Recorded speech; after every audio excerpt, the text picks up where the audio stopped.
అండి అందరికి నమస్కారం. Welcome back to general points YouTube channel.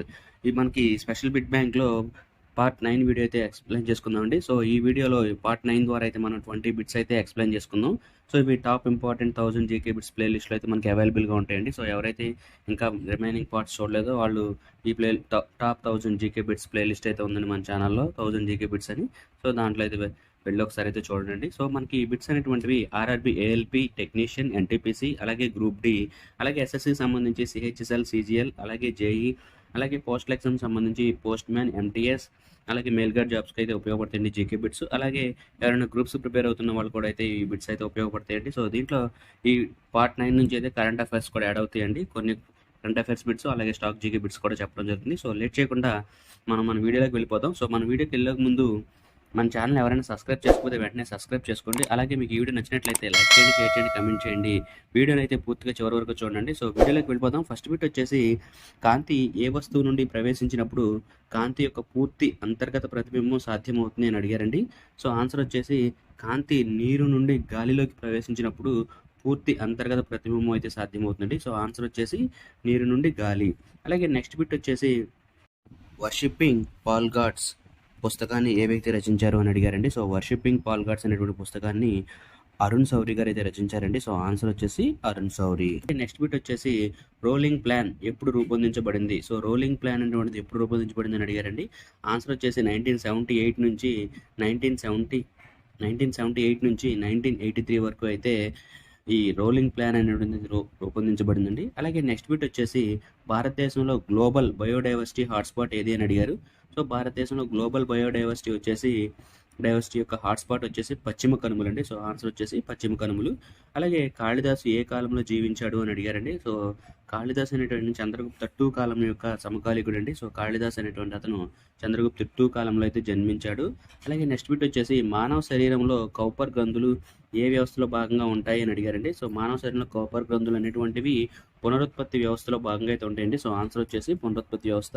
అలాగే నెక్స్ట్ బిట్ వచ్చేసి, భారత ఉపరాష్ట్రపతిని తొలగించే తీర్మానాన్ని ఏ సభలో ప్రవేశపెట్టచ్చు అని క్వశ్చన్ అయితే అడిగారండి. సో భారత ఉపరాష్ట్రపతిని తొలగించే తీర్మానాన్ని రాజ్యసభలో మాత్రమే ప్రవేశపెట్టాలండి. సో ఆన్సర్ వచ్చేసి రాజ్యసభ ఒక్కటే. అలాగే నెక్స్ట్ బిట్ వచ్చేసి, ద్రవ స్థితిలో ఉన్న పరివర్తన లోహం ఏది అని అన్నారు. సో ద్రవ స్థితిలో ఉన్న పరివర్తన లోహం ఏది అని అయితే అడిగారండి. సో ఆన్సర్ వచ్చేసి మెర్క్యూరీ అనేటువంటి ద్రవ స్థితిలో ఉన్నటువంటి లోహం అండి. సో ద్రవ స్థితిలో ఉన్న పరివర్తన లోహం ఏదని అడిగారు. సో ఆన్సర్ వచ్చేసి మెర్క్యూరీ. అలాగే నెక్స్ట్ బిట్ వచ్చేసి, ఏ రకమైనటువంటి అడవి అత్యధిక జీవ వైవిధ్యాన్ని ప్రదర్శిస్తుంది అని అడిగారండి. సో ఉష్ణమండల వర్షారణ్యం అనేటువంటి అడవి అనేటువంటిది అత్యధిక జీవ వైవిధ్యాన్ని అయితే ప్రదర్శిస్తుందండి. సో ఆన్సర్ వచ్చేసి ఉష్ణమండల వర్షారణ్యం. అలాగే నెక్స్ట్ వచ్చేసి, రామేశ్వరంలో విజయ స్తంభాన్ని స్థాపించిన రాష్ట్ర కూట పాలకుడు ఎవరు అని అడిగారండి. సో రామేశ్వరంలో విజయ స్తంభాన్ని స్థాపించిన రాష్ట్ర కూట పాలకుడు వచ్చేసి కృష్ణా III అండి. సో మనకి కృష్ణా III అనేటువంటి ఆయన రాష్ట్రకూట పాలకుల్లో మనకి రామేశ్వరంలో విజయస్తంభాన్ని అయితే స్థాపించారండి. అలాగే నెక్స్ట్ బిట్ వచ్చేసి, ప్రసిద్ధ టీవీ సీరియల్ తందూరి నైట్స్కి దర్శకత్వం వహించింది ఎవరన్నారండి. సో మనకి టీవీ సీరియల్ సంబంధించి తందూరి నైట్స్ అనేది పెద్ద ఫేమస్ సీరియల్ అండి. సో దీన్ని దర్శకత్వం ఎవరు వహించారని అడిగారు. సో ఆన్సర్ వచ్చేసి జాన్ ఆంబియల్. అలాగే నెక్స్ట్ బిట్ వచ్చేసి, యునెస్కో 2011ని అంతర్జాతీయ సంవత్సరంగా ప్రకటించింది అని అడిగారండి. సో యునెస్కో 2011ని అంతర్జాతీయ రసాయన శాస్త్ర సంవత్సరంగా ప్రకటించిందండి. సో 2011ని అంతర్జాతీయ రసాయన శాస్త్రంగా ప్రకటించింది యునెస్కో. అలాగే నెక్స్ట్ బిట్ వచ్చేసి, కణంలో రైజోజోమ్ లేనప్పుడు ఏ పని జరగదు అని అడిగారండి. సో కణంలో రైజోజోమ్ లేనప్పుడు ప్రోటీన్ సంశ్లేషణ అనేటువంటి జరగదండి. సో ఆన్సర్ వచ్చేసి ప్రోటీన్ సంశ్లేషణ.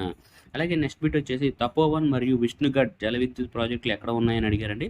సో తపోవన్ మరియు విష్ణుగఢ్ జల విద్యుత్తులు అయితే ఉత్తరాఖండ్లో అయితే ఉన్నాయండి. ఉత్తరాఖండ్ రాష్ట్రంలో అయితే ఉన్నాయి. సో ఆన్సర్ వచ్చేసి ఉత్తరాఖండ్.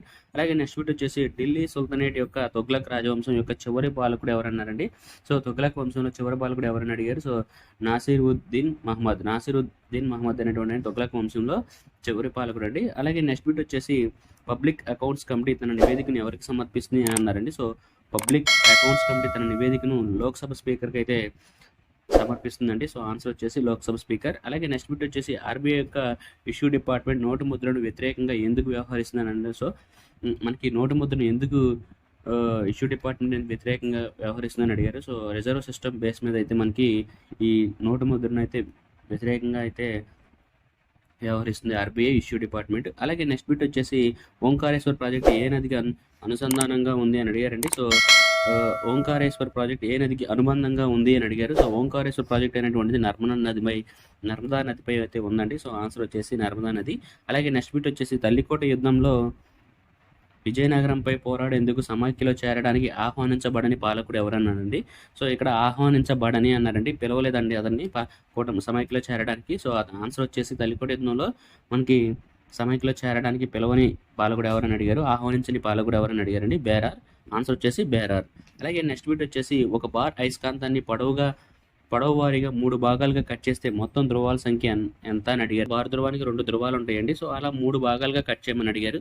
సో మనకి టోటల్గా 6 ధ్రువాలు అయితే ఉంటాయండి కనిష్టంగా. సో ఆన్సర్ వచ్చేసి 6. సో ఇదండి మనకి ఈ 1000 జీకే బిట్స్ సంబంధించి పార్ట్ 9 అయితే ఎక్స్ప్లెయిన్ చేసుకోవడం జరిగింది. సో ఇది జనరల్ అవేర్నెస్, అలాగే జనరల్ స్టడీస్, అలాగే కరెంట్ అఫైర్స్, అలాగే ఆల్ ఇంపార్టెంట్ జీకే బిట్స్ అయితే మనకి ఎక్స్ప్లెయిన్ చేసుకోవడం జరుగుతుంది. అలాగే ఇందులో ప్రీవియస్గా కవర్ అయిన బిట్స్ కూడా ఉన్నాయండి. అలాగే గ్రూప్స్లో కూడా అయినటువంటి బిట్స్ కూడా మనం అయితే చెప్పుకోవడం జరిగింది. మీకు ఈ వీడియో నచ్చినట్లయితే లైక్ చేయండి, షేర్ చేయండి, కమెంట్ చేయండి. ఇంకెవరైనా మన ఛానల్ సబ్స్క్రైబ్ చేసుకోండి. జై హింద్.